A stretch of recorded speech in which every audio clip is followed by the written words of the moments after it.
Mfundisi Dladla. Ngisukumela ukubonga nami.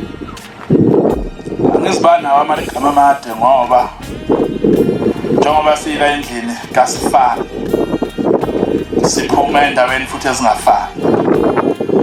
Abanye bazelwe obaba ababevele bengamaNazaretha. Mina uNazaretha uqale ngami ekhaya. Kufanele ke nami ngisho ngikubona kwenze ngaphambi kwami. Amen. Ngoba ikhulumayo nakimi ivusa amanxeba. Kukhulunywa ngonyazi. Ubaba ke wakhuluma la ucele ukungeniswa eSkhumbuzweni abe umlilo obasi isihogo mayengona. Nami ngibona ngathi ngcono yena alale phe kwami. Kube yimo oqala uthe ngcono mina ngayi mina oqala. Ngoba nami ngazokwami. Mhlawumbe ngabe nama ngikho la ubaba lingekho lolunyazi. Kubana ke uma sizwa kuthiwa noma sibona ubaba ngezinye izikhathi ekhale phakathi kwethu. Kanti kufuna ngabe uyajabula phakathi kwethu. Kube yithi sibheka abantu ababhekene naye. Bafowethu buyane ekuthenini ubaba akhale ngenxa yethu. Kuyiphutha kakhulu lokho.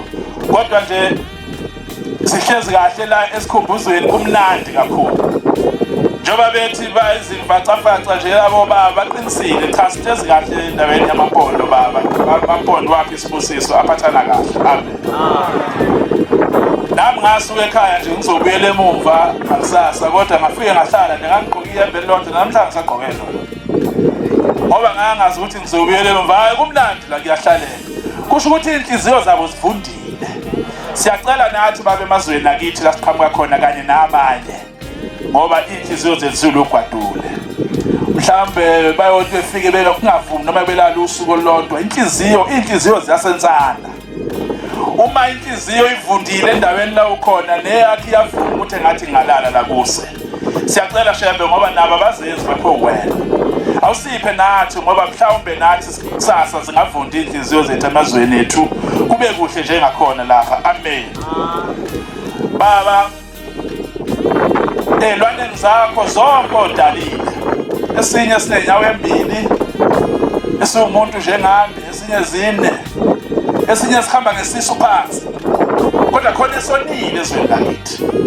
Ngithi angisicebe kuwe weNkosi ngoba sidalwe uwe zonke. Inhliziyo yami nje athi ngezwe lento ephuka. Kunomama kuleli sabathalela noma kuleli viki edlula ngilazi kahle usuku. Bahamba bayohlakula njengokujwayelekile. Behlawula pheko omfula.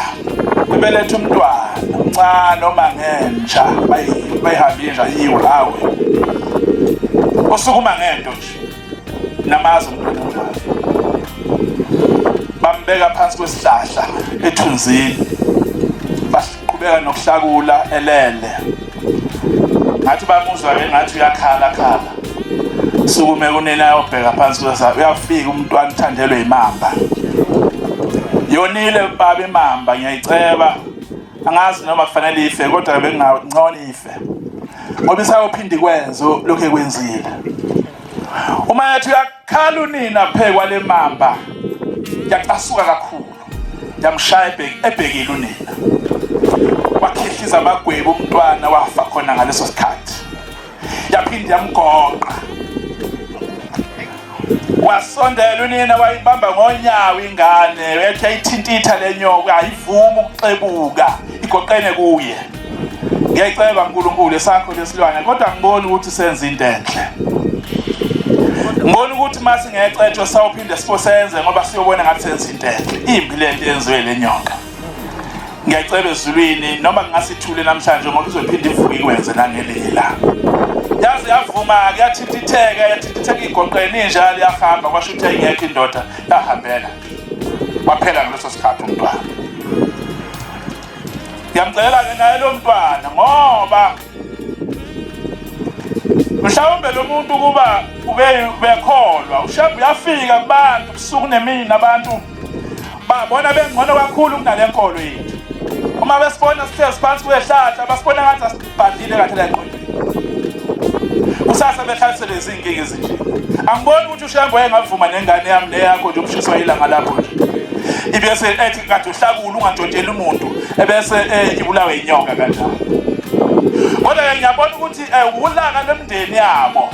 Imndeni yabo mhlawumbe ulaka lwabo ukuthi abafuni ukuza la bezothatha imithetho ukuthi bafuneka imndeni abeyiphathe kanjani.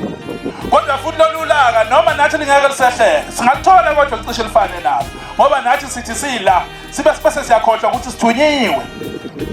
Singayenzi into efanele ngabe siyayenza silibale izindaba nokuxabana nokunukana nakho konke nje okungasile sikhohlwe ukuthi sithunyweni kodwa obaba bethu bashiswa ilanga lapha nalabantwana bashisa khona. Abanye nje lapha nje bagcwele la koThekwini basuka abanye bagcwele koGoli basuka kudala babeyasebenza bafike bathola imikhukhu leyo nemxhaso bahlala khona bayilahle imizi. Abanye banqunya umlenze abanye basazonqunya umlenze banqunywa oyise. Ngokuthi sebayilahle imizi bafike bathola intombi ezinhle ezimhlophe nje eqwa bahlala nazo bakhohlwa ukuthi babengazili ukuzokwakha abezosebenza. Angaqhubeki-ke baningi abafowethu la.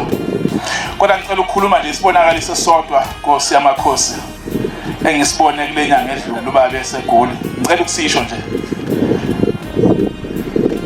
ngoba ngisibone singaphe kwami kodwa ngawafonela amakhosi amabili okwakuyiNkosi uZwane ngayixoxela neNkosi ephambi kwami yakwabhala ngayixoxela noma ngangasho ukuthi alenzeni kodwa ngaxoxa. Fika ke inkulumo ithi kimi ngileli yabuya nje kaningi kakhulu. Ikhuluma ngamakhosi. Bathi amakhosi kungani amakhosi engaphenduka alandela uShembe ngobuningi bawo. Ayingaphenduli ngithule nje phela ngoba ngibona ngathi inkulumo ekude nami kodwa ngibona iphushile. Iphinde lenkulumo umuntu la ayikhuluma ngathi yangithethisa bese ngize ngiphendula ngithi hayi baba akhona amakhosi asemaningi ethi awaphelele. Ethi yakubona lokuhlupheka okula emhlabeni sekuze kwafika esikhathini ongaba kusahlushekwa ngaso kwakungadali ukuthi abantu bahlupheke lesikhathi. Abantu ngaba basahlupheki la emhlabeni babanjwa amakhosi awaphendukile. Ukuhlupheka akusesona isikhathi sokuhlupheka lesi sesidlula isikhathi sokuhlupheka. Sekufanele ngabe abantu baphila kahle bonke babanjwe ukuthi amakhosi awafuni ukuphenduka. Yangidida ke inkulumo yaba ngaphe kwami yikho ngithi angixoxe phambi kaNkulunkulu ngoba ngiyibonile ngayixoxe nasemakhosini ukuthi iNkosi amakhosi ke mhlambe nawo ngangithi ayocabanga ngendlela yawo kodwa siyacela uNkulunkulu ophambi kwethu khona ukuhlupheka khona la ngaphansi. Ungeke kubone nje na unganakile mhlambe na ubone lapha la uhlezi khona kodwa inkinga inkulu la ngaphandle yokulanga kwabantu. Njoba uNkulunkulu lo wayengixoxela ngiyacabanga ukuthi kwakuyilunyazi ngoba unyazi luningi likhona nasemoyeni nasenyameni njengoba sinalo la. Kodwa ngibona ngathi lwalifuna ukuthi kube khona into enziwayo. Ngoba ukuhlupheka kakhulu la ngaphandle kuthiwa kodwa kubamba amakhosi awaphendukile. Kuyiqiniso ukuthi uShembe weze emakhosini kodwa waphelele. Kukhona into efuna ngayisidedele. Kukhona lebeshumayela la bethi uthiwa ngaziphi inkosi yathi sengiyahamba la kodwa ngihambe kabi ngisadla umlazi. Enye inkulumo ize ithi ngizoliphonsa iqatha. Kusho ukuthi elincane iqatha lelibanga esilibanga nabantu abangakhona. Vele thina liphethwe yibo vele abangakhona. Kodwa kusho umlele emkhulu libanjwe ukuthi nathi singathola libanjwe amakhosi angafuni ukukholwa amanye. Asazi ke siyacabanga ukuthi mhlawumbe amakhosi akhona ayodlulisa amayibona sikhona isidingo. INkosi bese nizwile.